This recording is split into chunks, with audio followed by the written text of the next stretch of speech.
ظهر فنسأل الله وندعوه جل جلاله بدعاء نبينا عليه الصلاة والسلام.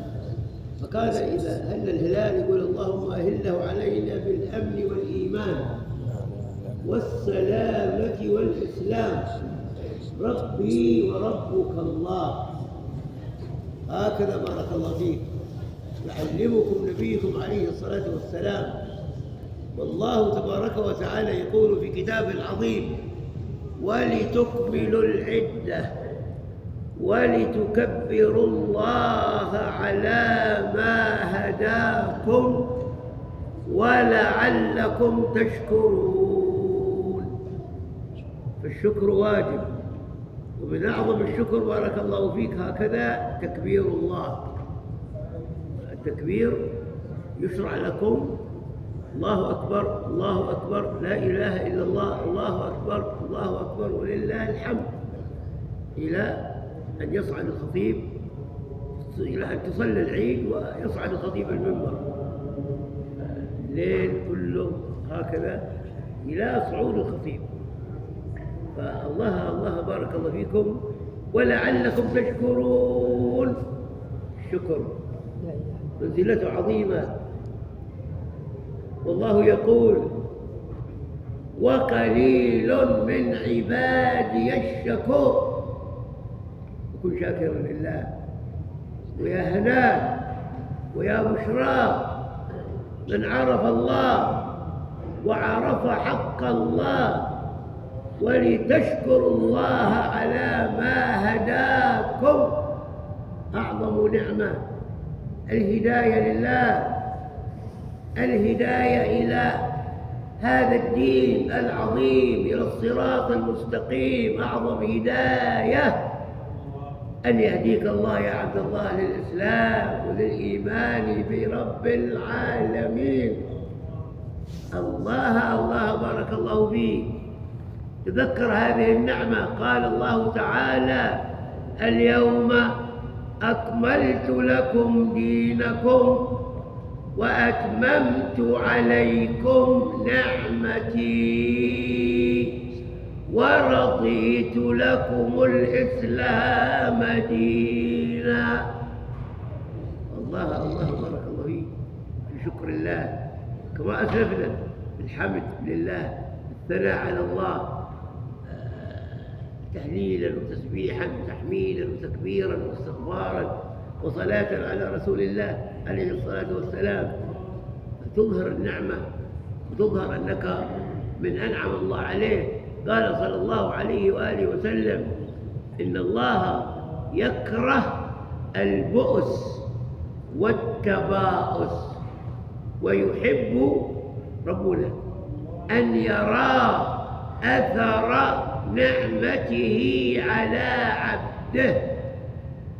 إن الله يحب أن يرى أثر نعمته على عبده في حياته، في بيته، في مأكله، في ملبسه، في أولاده، في أهله جميعا. إن الله يحب أن يرى أثر نعمته على عبده. ذاك من هؤلاء الموسوسين الذين هكذا لا يظهرون نعم الله عليهم، بل عياذا بالله يمكن جحدوا هذه النعم وأنكروا هذه النعم. أما المسلم وطبيعة المسلم، وأن تذكرت بارك الله فيك الدعوات الصباحية، الدعوات المسائية، والدعوات عند النوم، والدعوات عقب كل صلاة يتجلى فيها. أول ما يتجلى بارك الله فيك شكر الله، الحمد والثناء على الله، طريق الزيادة، طريق النماء، طريق العصام إلى الله، أن تشكر الله. كن من الشاكرين الذاكرين. الله بارك الله فيك. الأجر عظيم والثواب كبير. فهكذا بارك الله فيكم هلال العيد والحمد لله. فنحمد الله تبارك وتعالى. نحرص غدا على صلاة العيد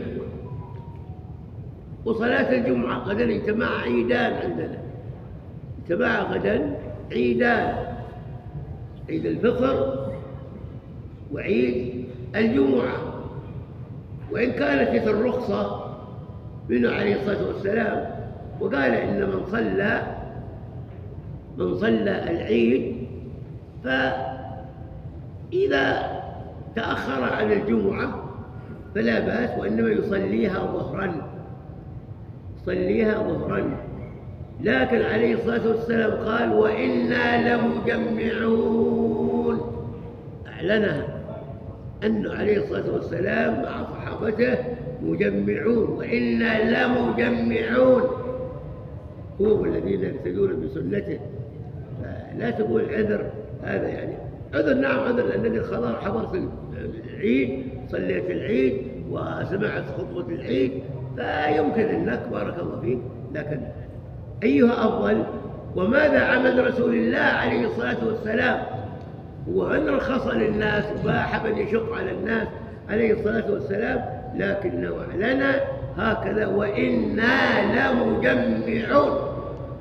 وكن مجمع بارك الله فيك، لا إله وأقبل على الله، فأنت لا شيء إلا بهذه الطاعة. قال الله تعالى قل ما يعبأ بكم ربي لولا دعاؤكم. الله بارك الله فيك على الطاعات. كنا في رمضان على جانب كبير من الحرص على الطاعة، عمارة المساجد، الصلاة في المساجد، صلاة الجماعة، تواد، تعهاد، قراءة قرآن، كلكم تعرفون هذا وتدركونه. بس احذر أن تتقهقر، احذر أن تتأخر. بل قال عليه الصلاة والسلام خيركم من طال عمره وحسن عمله، وشركم من طال عمره وساء عمله. وكل من الأخيار الذين كلما امتد بهم العمر كلما ازدادوا تقوى، كلما ازدادوا صلاحا، كلما ازدادوا إقبالا على الله ومحبة لله بإقامة هذا الدين وهذه الطاعات التي يحبها الله. ومما أود وأنا أختم أن أؤكد عليه بارك الله فيكم حسن التواصل الحذر من الهجر والقطيعة. كيف يا عبد الله خرجت شاكرا لله ولتشكروا الله على ما هداكم، ولتشكروا الله، تكملوا العدة، تشكروا الله على ما هداكم ولعلكم تشكرون. فحذار من الهجر أو القطيعة أو النزاعات أو العداوات. املأ قلبك بالله، املأ قلبك بمحبة الله، ويتجلى هذا الحب لله بالحب فيما بينك وبين أقاربك، فيما بينك وبين أرحامك، فيما بينك وبين جيرانك، وكله لله سبحانه وتعالى وحده لا شريك له. فهكذا كان النبي عليه الصلاة والسلام يهني أصحابه بقدوم العيد، بقدوم رمضان.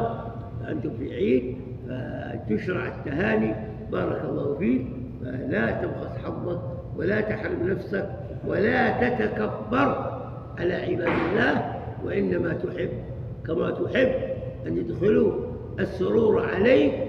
واجب عليك يا عبد الله كما تحب أن يدخلوا السرور عليك، عليك أن تدخل السرور على أهلك، أقاربك، أرحامك، جيرانك، وسائر إخوانك المسلمين. الحمد لله على ما أعطى، الحمد لله على ما وفق. اللهم لك الحمد حتى ترضى، ولك الحمد بعد الرضا، ولك الحمد إذا رضيت. اللهم لك الحمد حمدا كثيرا طيبا مباركا فيه، ملء السماوات وملء الأرض وملء ما بينهما وملء ما شئت من شيء بعد. أهل الثناء والمجد حق ما قال